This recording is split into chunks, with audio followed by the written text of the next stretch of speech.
We enter now a different time zone, even a different world of time. Suddenly comes a world of slow time that accompanies grief and moral bewilderment, trying to understand the extinction of those whose love and everlasting presence were never questioned. All there was to time were the 56 speeding minutes before the fire picked watches off dead bodies, blew them up a hillside ahead of the bodies, and froze the watch hands together. Instead now is a world of no explanations, no explosions, no blow-ups, and without a storyteller. Not many explanations.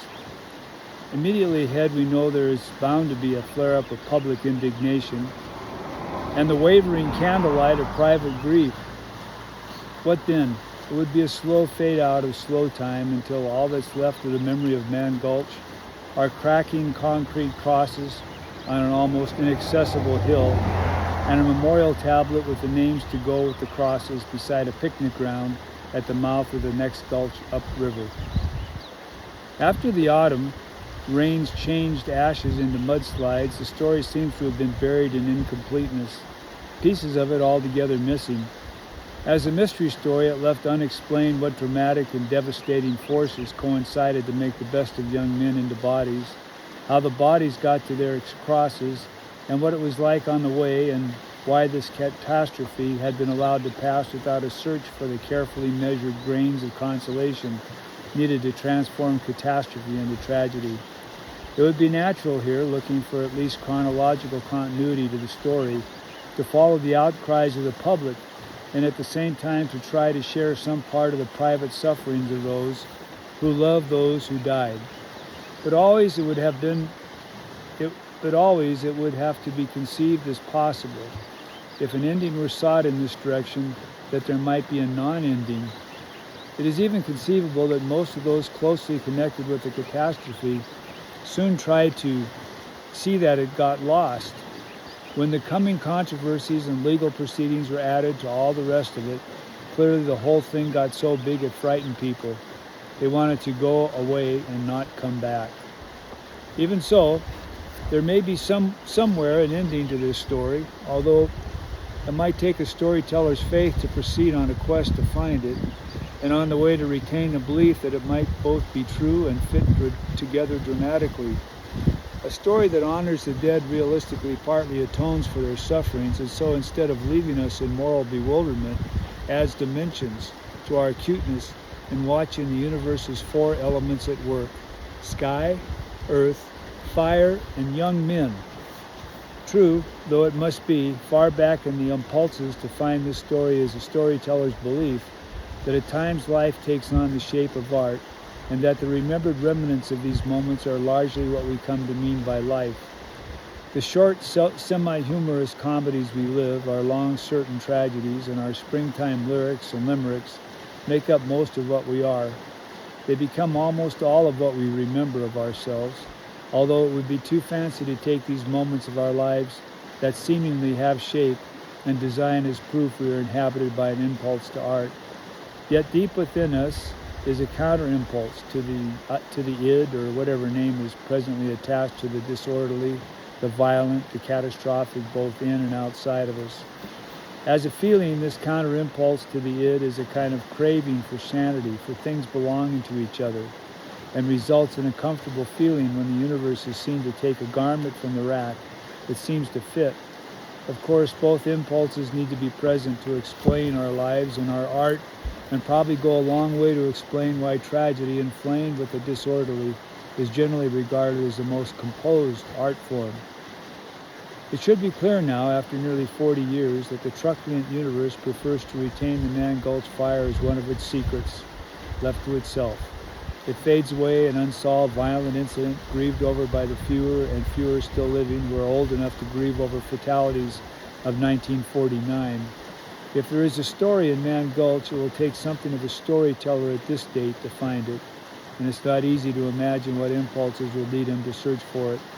He probably should be an old storyteller, at least old enough to know that the problem of identity is always a problem, not just a problem of youth, and even old enough to know that the nearest anyone can come to finding himself at any given age is to find a story that somehow tells him about himself. Good. When I was a young teacher and still thought of myself as a billiards player, I had the pleasure of watching Albert Abraham Michelson play billiards nearly every noon. He was by then one of our national idols, having been the first American to win the Nobel Prize in Science for the measurement of the speed of light, among other things. To me, he took on added luster because he was the best amateur billiards player I had ever seen. One noon, while he was still shaking his head at himself for missing an easy shot after he had had a run of 35 or 36, I said to him, "You are a fine billiards player, Mr. Michelson." He shook his head at himself and said, "No, I'm getting old. I can still make the long three-cushion shots, but I'm losing the soft touch on the short ones." He chalked up, but instead of taking the next shot, he finished what he had to say. "Billiards, though, is a good game, but billiards is not as good a game as chess." Still chalking his cue, he said, "Chess, though, is not as good a game as painting." He made it final by saying, "But painting is not as good a game as physics." Then he hung up his cue and went home to spend the afternoon painting under a large tree on his front lawn. It is in the world of slow time that truth and art are found as one. The hill on which they died is a lot like Custer Hill. In the dry grass on both hills are white scattered markers where the bodies were found, a special cluster of them just short of the top, where red terror closed in from behind and above and from the sides. The bodies were of those who were young and thought to be invincible by others and themselves. They were the fastest the nation had in getting to where there was danger. They got there by moving in the magic realm between heaven and earth, and when they got there, they almost made a game of it. None were sure they couldn't lose than the 7th Cavalry and the smoke jumpers. That's good. The difference between 13 crosses and 245 or 246 markers, they're hard to count, made it a small Custer Hill with some advantages. It had helicopters, air patrol, and lawsuits. It had instant newspaper coverage, and so could heighten the headlines and suspense as the injury list changed from 3 uninjured survivors, 2 men badly burned, and the rest of the crew missing, to the final list, on which the only survivors were the first 3. The headlines flamed higher as all the burned and all the missing proved dead. The Forest Service knew right away it was in for big trouble. By August 7th, Chief Forester Lyle F. Watts in Washington appointed an initial committee to investigate the tragedy and to report to him immediately. And on August 9th, the committee flew over the area several times, went back to Mann Gulch by boat, and spent 3 hours there. Like General Custer himself, who liked to have reporters along, the investigating committee took with them a crew of reporters and photographers from Life magazine. The lead article of Life's August 22, 1949 issue, quote, "Smoke Jumpers Suffer Ordeal by Fire," end of quote, runs to 5 pages and includes a map and photographs of the fire, the funeral, and a deer burned to death, probably the deer that Rumsey and Solis saw coming out of the flames and collapse while they were ducking from one side of their rock slide to the other. Accompanying the smoke jumpers on their August 5th flight was a Forest Service photographer named Elmer Bloom, who had been commissioned to make a training film for young jumpers. Bloom took shots of the crew sitting up and loading. Wow, that's interesting. Accompanying the smoke jumpers on their August 5th flight was a Forest Service photographer named Elmer Bloom, who had been commissioned to make a training film for young jumpers. Bloom took shots of the crew suiting up and loading, of the Mann Gulch fire as it was first seen from the plane, and of what was to be the last jump for most of the crew. There are 5 frames from his documentary reproduced in Life, and for all my efforts to find the film, this is all I have ever seen of it.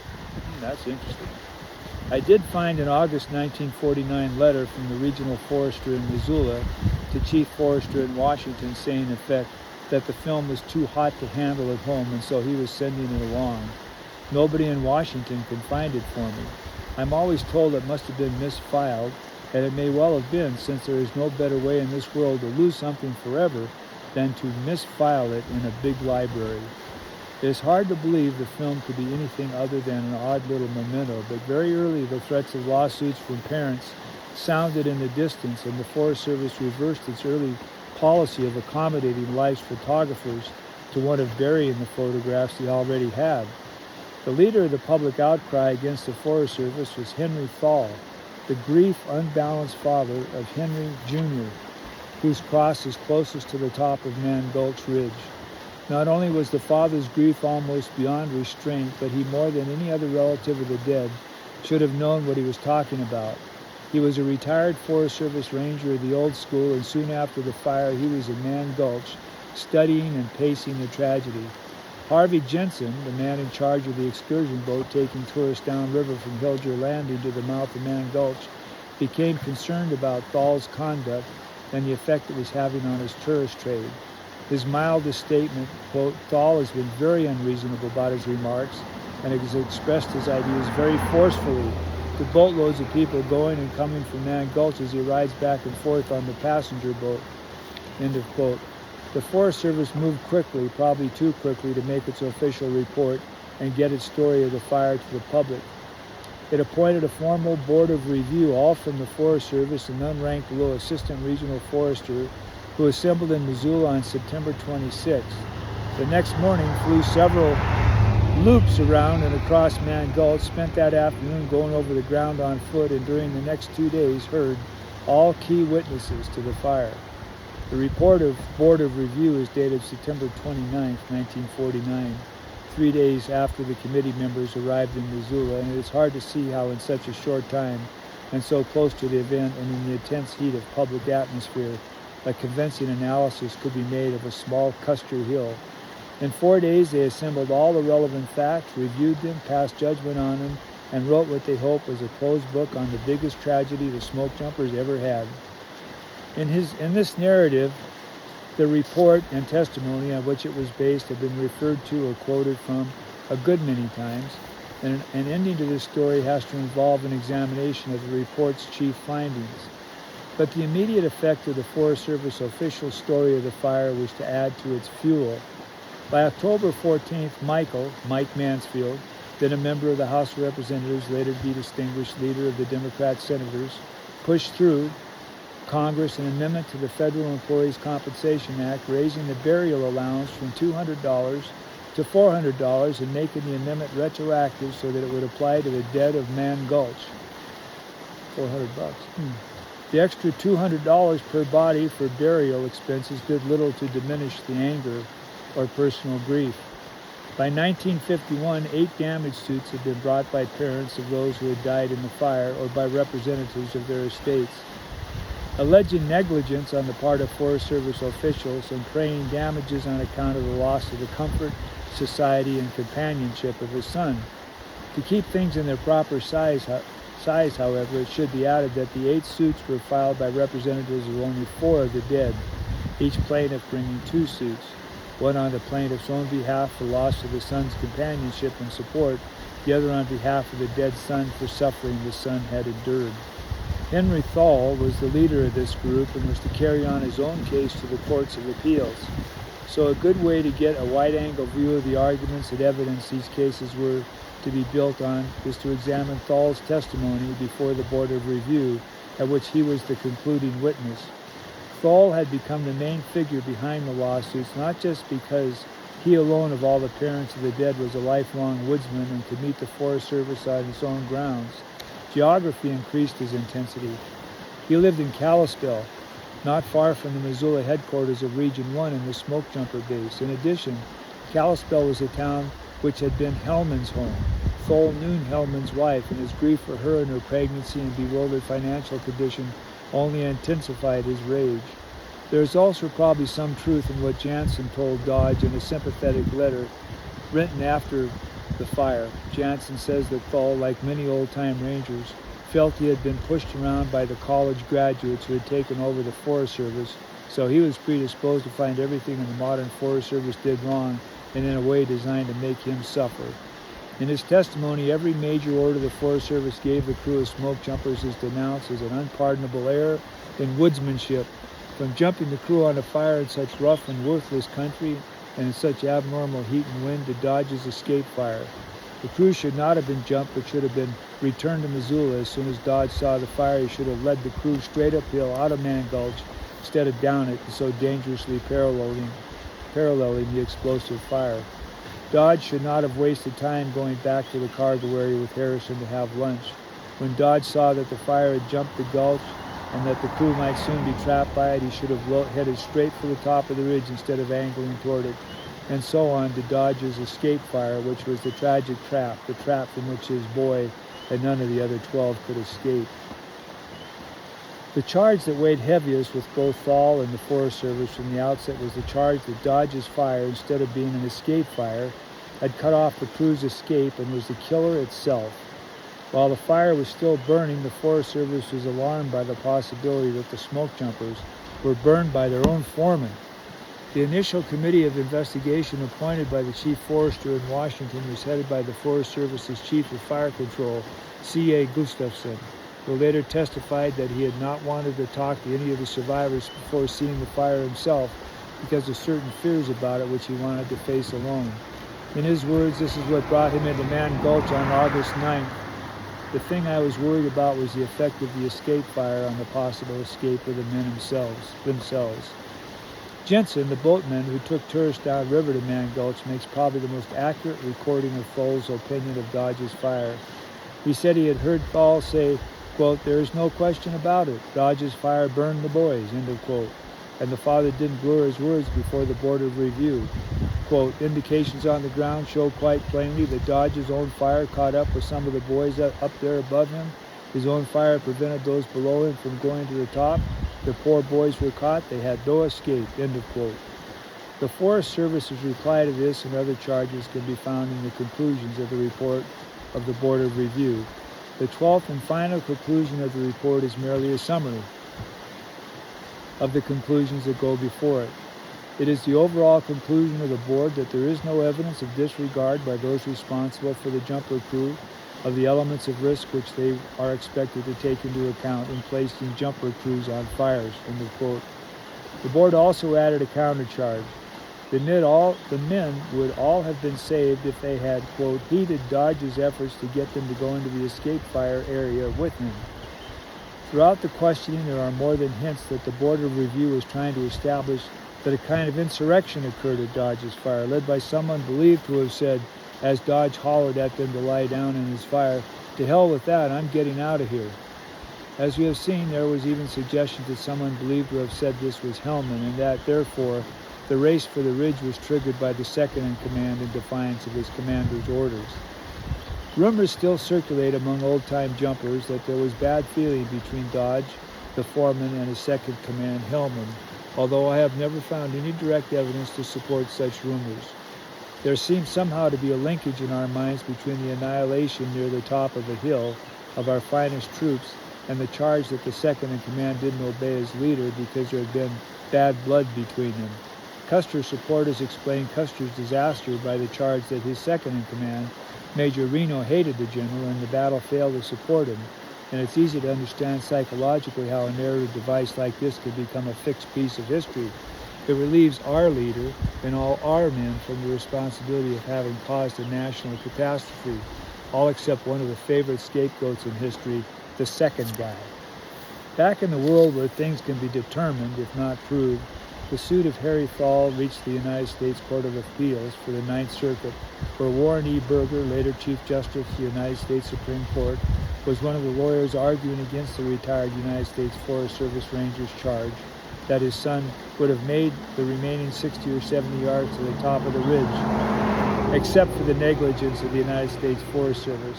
Despite the number of times the United States occurs in that sentence, nothing much happens because of it. The Court of Appeals in 1954 upheld the decision of the District Court for the District of Montana. Both courts therefore ruled that the Federal Employees Compensation Act could constitutionally exclude non-dependent parents from receiving damages from the federal government beyond the burial allowance. The decision was also upheld that Mansfield's amendment was constitutional in making itself retroactive so that it would apply to the dead of Man Gulch. Therefore, after the parents had buried their boys, they received another $200. For a time, it looked as if the $400 would put an end to the story. A court decision built on $200 plus $200 per body silenced the parents. They could not pursue their charge of negligence unless the decision of the Court of Appeals was reversed by our highest court. To the average citizen, the government holds nearly all the cards and will play them when the government is both the alleged guilty party and judge of its own guilt. For instance, in late 1951, December 12th, in Lewiston, Idaho, Robert Sallee made a second statement about the Mann Gulch fire to, quote, an investigator for the United States Forest Service, end quote, and less than a month later, January 1st, 1952, Walter Rumsey in Garfield, Kansas, made his second statement to the same official investigator. The Forest Service was preparing his two key witnesses just in case, going so far as to bring them back to Mann Gulch for a refresher course. Their second statements followed closely their first, which were taken only a few days after their return to Missoula from the fire, both dated August 10, 1949. In fact, their later statements follow their first statements word for word a good part of the way, so the alterations stick out like sore thumbs, which is still a good figure of speech at times. Two assurances were drawn for Rumsey and Sallee. They now protested at length that if those who died had followed Dodge's appeals to lie down with him in his own fire, as they themselves hadn't, they, like Dodge, would have been saved. Moreover, they now insisted at length that in escaping over the hill they had followed the up-gulch edge of Dodge's fire straight to the top of the ridge, and so Dodge's fire could not have pursued those who were burned toward the head of the gulch, since they and his fire would have been going roughly at right angles to each other. Some official documents about the fire, then, were retouched and given the right shading. More of them probably were just buried. Some were even marked confidential and were held from the public, as if these fire reports endangered national security. Still others were scattered among different Forest Service offices, from the headquarters in Region 1 in Missoula to the national headquarters in Washington, D.C. The Mann Gulch fire was so scattered that about a quarter of a century later, the first mystery I had to solve about it was to find out where it had disappeared. It was like a burial at sea. It was hard afterwards to find the bodies in the wash, and I couldn't have done it without the help of men and women in the Forest Service who felt the burial had been indecent. It's a different world now, anyway, from what it was before the passage of the Freedom of Information Act in 1966. But I lived most of my life before that date, and I can remember it being a loud laugh at regional headquarters in Missoula when an energetic, outspoken journalist tried to persistently to get access to the documents there on the Mann Gulch fire. With 8 lawsuits in the docket brought against the Forest Service for negligence and the death of 13 of the West's finest, the Forest Service was not opening its heart or its files for all to see. As far as the files marked Mann Gulch fire were concerned, mum was the word. The reason why parents, relatives, and close friends hope for silence are naturally very different from the government's. The Forest Service sought silence. The parents were reduced to it, although in sad ways they may also have sought it.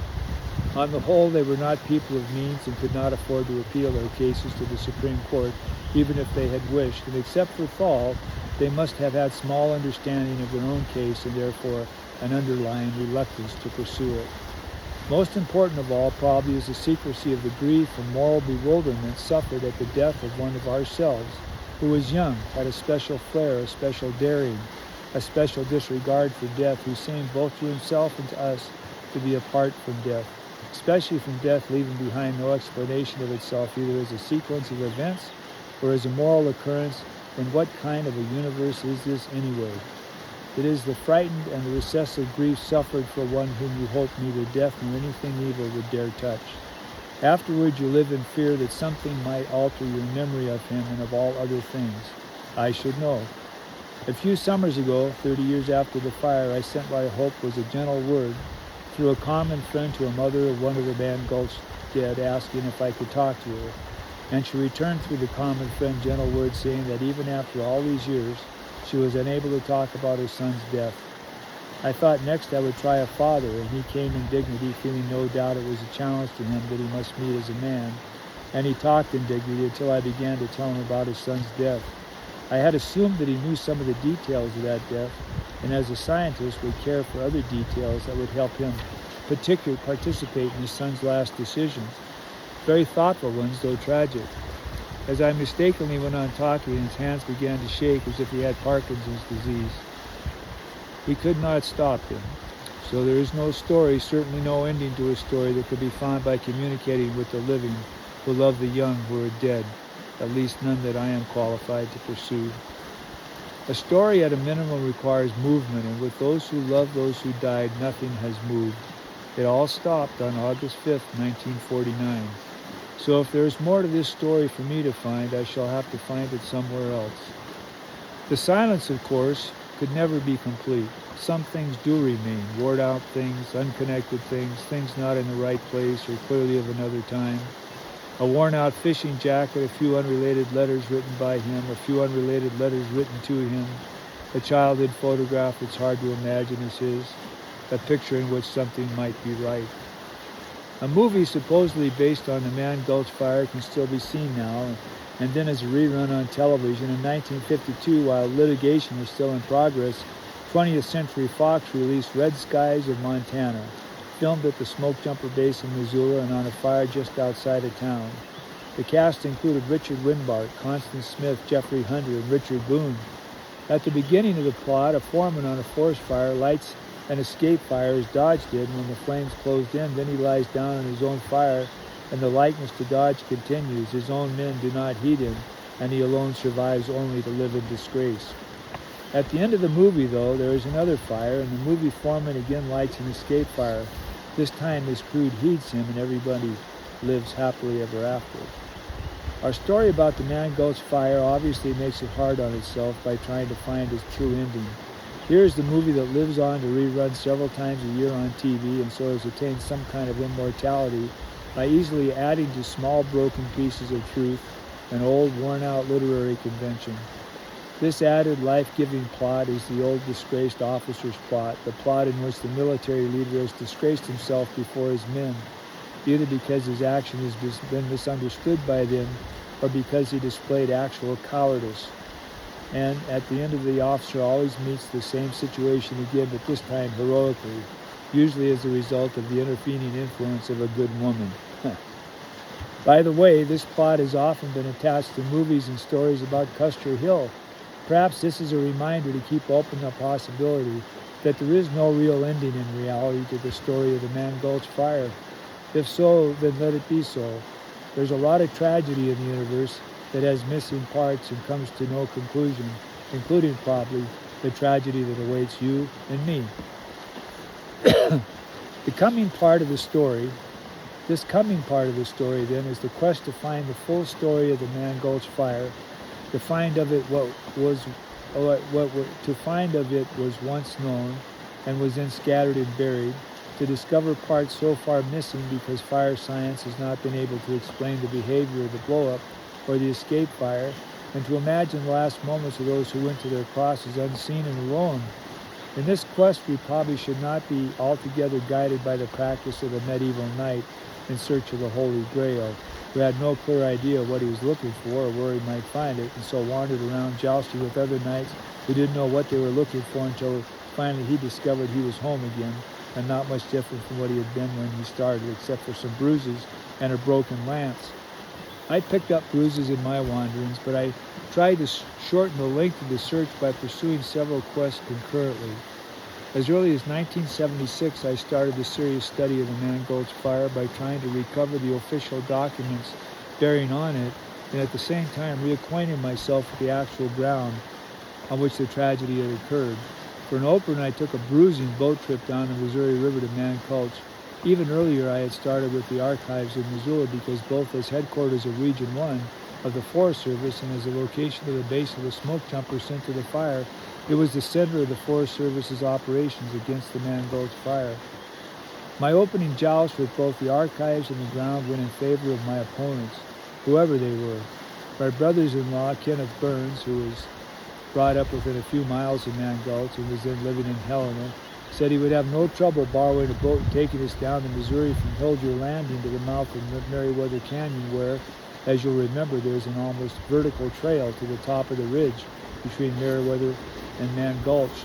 Charles E. Mike Hardy, research forester, project leader at the Northern Forest Fire Laboratory in Missoula, and only recently the author of a fine study of the beginnings of research in the Forest Service, the Gisborne era of forest fire research, Legacy of a Pioneer, 1983, had this early interested me in a scientific analysis of the fire and had been good enough to make the trip with us. to give me a close-up view of his theories at work. Although we did not quite make it to Man Gulch on this trip, I am grateful to Mike for starting me in the right direction. A cloudburst was already waiting to challenge us at the top of the ridge, and from the bottom of Meriwether Canyon we could both see and hear it making preparations for a joust with us. As we tried not to fall backwards to where we started in the canyon, we could hear the storm rumble and paw the ground. When we neared the top, it tried to beat us back by splintering shafts of lightning on gigantic rocks. There was a lone tree near the top, only one, and in case we had any foolish ideas of taking refuge under it, a bolt of lightning took aim and split it apart. It went down as if it had been hit by a battle axe. Trying to reach the rocks, we were held motionless and vertical in our tracks by the wind. Only when the wind lessened for a moment could we move. Then we fell forward. With the lessening of the wind and the rain became cold, even heavier, and forced us to retreat from the battlefield on top. The rain fell on us like a fortified wallflower, and by the time we reached the bottom of Meriwether, we were shivering and demoralized, and my brother-in-law probably already had pneumonia. All this was like a demonstration arranged to let us know that Man Gulch had power over earth, water, and air, as well as fire. And as the wind continued to lessen, the rain increased and fell straight down. It was solid now everywhere. It knocked out the motor in our borrowed boat, and we couldn't get it started again. After a while, we didn't try anymore. It took several hours to pole and paddle our way back to Hilger Landing. My brother-in-law was seriously sick before we got there. He would never go back to Man Gulch. So for some time, Man Gulch was mine alone if I wanted it, and for some time I left it to the elements. I turned to the archives because I knew they would be dry and no wind would be there, and the air would be the same air the stacks had been built around, and nothing but a book or two had been moved since. The signs would demand silence, and even silence would be musty, and for a time anything musty had an appeal. The Forest Service archives in Missoula were about as hard to get anything out of as Man Gulch. Although there wasn't much trouble gaining access to the regional library, there wasn't much stuff in its files on the Man Gulch fire, and what was there was the ordinary stuff. Yet surprisingly, even some of that was marked confidential. I hadn't thought there would be much in the files because you can't dip very far into Man Gulch story without becoming suspicious that efforts have been made to scatter and cover the tragedy. Besides, you are not far enough advanced in your thinking to do research on the Forest Service if you don't know ahead of time that the Forest Service is a fairly unhistorical outfit. Sometimes even anti-historical. So when I first looked under Man Gulch fire, the cover was practically bare. But before long, I met the great woodsman, W.R. Bud Moore, who was then director of the Division of Aviation and Fire Management for Region 1 of the Forest Service.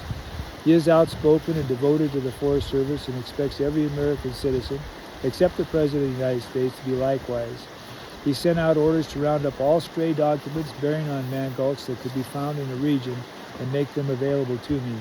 They added up to a small but interesting file and contained most of the documents in my collection marked confidential. But all told, the Man Gulch fire turned to ashes without depositing much in the offices of Region 1 of the United States Forest Service. And I had to make 3 visits to the Forest Service's Office of Information in Washington, D.C. before I had a good working collection of documents on the Man Gulch fire. It is harder to guess ahead of time how you will be received by those in charge of government documents than to guess what you will find in them. Ahead of time, I had guessed I would be sized up as a suspicious character, up to no good.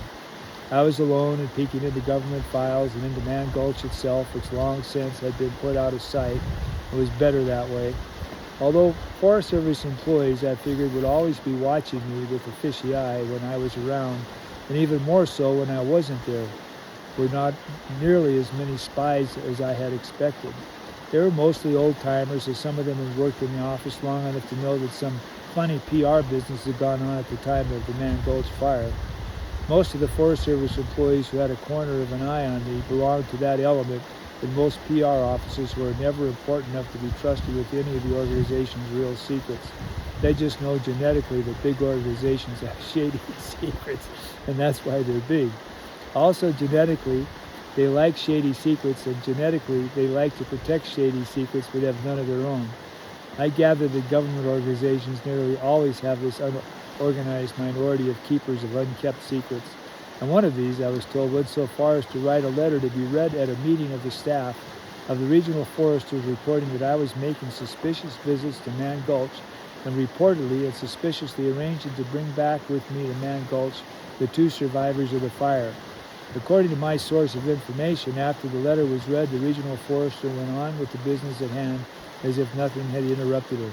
As far as I know, nothing had. On the other hand, many of the men in the Forest Service whose main job is fire control are unhistorical for fairly good reasons.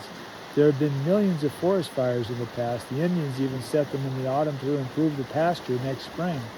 What firefighters want to know is the fire danger rating for today, and as for me, I'm not as important to them as the fuel moisture content for that afternoon.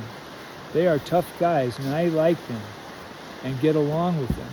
Although I am careful about telling them stories of the olden days, when at times it took a week or more to assemble a crew in Butte, transfer them to the end of the branch railroad going up the Bitterroot, and then walk them 40 or 50 miles across the Bitterroot Divide to get them to a fire on the Selway River in Idaho.